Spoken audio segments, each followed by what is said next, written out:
नमस्कार, एक बार फिर से आप सभी का स्वागत है। इस वीडियो के माध्यम से मैं बहुत यूज़फुल जानकारी आप लोगों के साथ शेयर करने वाली हूं, जो पतियों के लिए बहुत यूज़फुल है। कुछ लोगों का सवाल आया था कि इंटरिम मेंटेनेंस के आदेश को भी क्या चैलेंज किया जा सकता है, अपील में जाया जा सकता है, या एड इंटरिम मेंटेनेंस जो है, इंटरिम मेंटेनेंस से पहले एक आदेश होता है जिसे एड इंटरिम मेंटेनेंस कहा जाता है। क्या आदेश को भी हाई कोर्ट में चैलेंज किया जा सकता है या कंसर्न कोर्ट में चैलेंज किया जा सकता है और उस पर सुनवाई होती है या नहीं होती है? क्योंकि लोगों को लगता है कि जब हमें परमानेंट एलिमनी या मेंटेनेंस का आदेश होगा तभी हम हाई कोर्ट जा सकते हैं। ऐसा बिल्कुल भी नहीं है।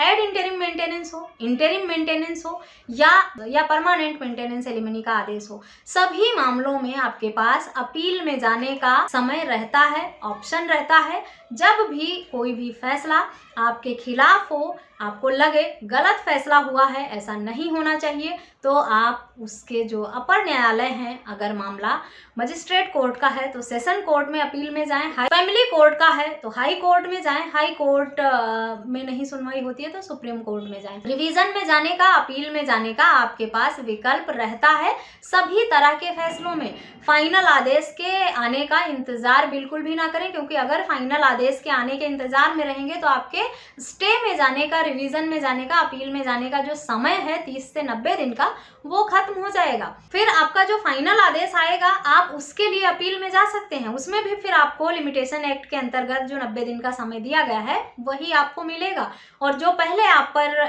एड इंटरिम का या इंटरिम का आदेश हुआ है उसको आपको पे ही करना होगा कोर्ट में। अधिकतर मामलों में ये होता है कि जैसे ही पत्नी कोई भी केस करती है तो सबसे पहले एप्लीकेशन लगाकर, या सीआरपीसी का केस है तो उसमें भी मेंटेनेंस के लिए जब केस करती हैं तो इंटरिम मेंटेनेंस का की मांग कर लेती हैं। इंटरिम मेंटेनेंस का आदेश पहले बहुत ही आसानी से हो जाता था, कम समय में भी हो जाता था, लेकिन क्योंकि अब कोर्ट को भी पता है कि ज़्यादातर मामले झूठे हो रहे हैं, पत्नियां वर्किंग भी हैं, सक्षम भी हैं, उसके बाद भी मेंटेनेंस की मांग करती हैं, हाई कोर्ट और सुप्रीम कोर्ट के बहुत सारे जजमेंट और गाइडलाइन आ गए हैं जिनका हवाला देते हुए केस को लंबा किया जाता है, और पत्नियों को इंटरिम मेंटेनेंस का आदेश भी जल्दी से नहीं हो पाता है। पहले 1 महीने में या फर्स्ट या सेकेंड डेट में ही इंटरिम मेंटेनेंस का आदेश हो जाया करता था, लेकिन अब इंटरिम आदेश होने में साल लग जाते हैं, तुरंत फैसला नहीं होता है इंटरिम का भी। ऐसे में एड इंटरिम मेंटेनेंस की मांग पत्नियां करती हैं और उन्हें एड इंटरिम का आदेश हो जाता है। पति लोगों को एड इंटरिम के नाम पर यह भी गलतफहमी रहती है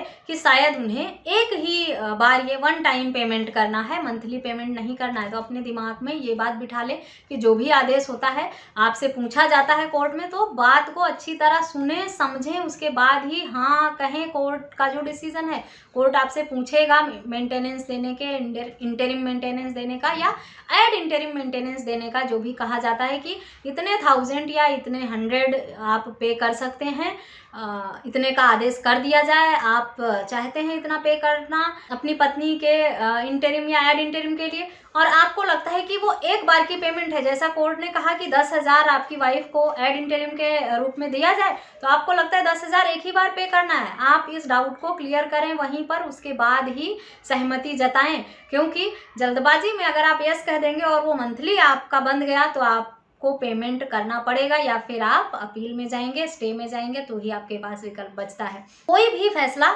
जल्दबाजी में नहीं करना चाहिए। अगर आपको बात समझ में नहीं आती है तो आप उसे जस्टिफाई करने की मांग कर सकते हैं। आपके एडवोकेट भी साथ में रहते हैं, आप उनसे भी पूछ सकते हैं कि ये क्या है, किस तरह पे करना है, क्योंकि बहुत सारे लोगों का इस तरह का सवाल होता है कि उन्हें इंटरिम का आदेश हो गया है और उन्हें लगता है कि वो वन टाइम पेमेंट है। इंटरिम मेंटेनेंस का 30,000 या 50,000 का आदेश हुआ है, उनको लग रहा है 30,000 मुझे एक बार में ही पे करना है, मंथली नहीं पे करना है, जबकि वो मंथली पेमेंट बांध दिया है कोर्ट ने। तो ये कन्फ्यूजन डाउट जो है उसे अच्छी तरह समझ कर ही कोर्ट की बातों पर अपनी सहमति जताया करें। इस बात का ध्यान रखें, वरना आपकी टेंशन बढ़ जाएगी। हर महीने पेमेंट करने का आदेश हो जाएगा पत्नी को लमसम, जब तक फाइनल डिसीजन नहीं आ जाता है। और अगर आपने ये गलती कर दी है, हाँ कह दिया है कोर्ट में, समझ नहीं पाए थे, गलत आदेश हो गया। जैसे कहा गया आपको कि 30,000 आप इंटरिम के रूप में पे करेंगे, तैयार हैं आप, इतना इंटरिम आपकी वाइफ का कर दिया जाए आदेश।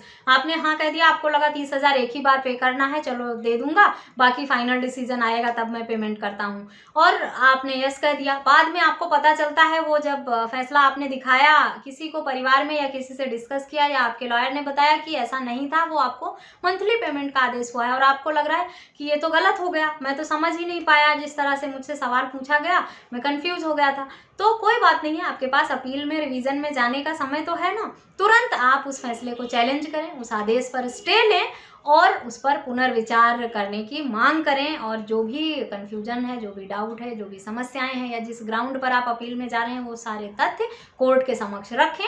वो आदेश बदला भी जा सकता है, कम भी हो सकता है, रद्द भी हो सकता है, पॉसिबिलिटी कुछ भी है। आप जिस तरह से अपने मैटर को कोर्ट के समक्ष रखेंगे, जो सबूत रखेंगे, उसके हिसाब से ही आपके हक में फैसला होगा। किसी भी मामले में रिवीजन में जाएं, अपील में जाएं, इस बात का ध्यान रखें, आपके पास सॉलिड ग्राउंड होना चाहिए, प्रूफ पक्के तैयार करके रखें, उसके बाद ही आप अपर न्यायालय में गुहार लगाएं, ताकि आपका जो एफर्ट है, पैसा है, वो वेस्ट न जाए, आपके हक में फैसला हो। आशा करती हूँ हाई कोर्ट, लोअर कोर्ट या सुप्रीम कोर्ट में अपील में जाने का विकल्प क्या है, समय सीमा कितनी मिलती है, साथ ही इंटरिम या एड इंटरिम मेंटेनेंस के लिए भी अपील में जा सकते हैं या नहीं, इस सब बातों को लेकर जो आप लोगों के सवाल थे, इस वीडियो के माध्यम से मैंने क्लियर कर दिया है।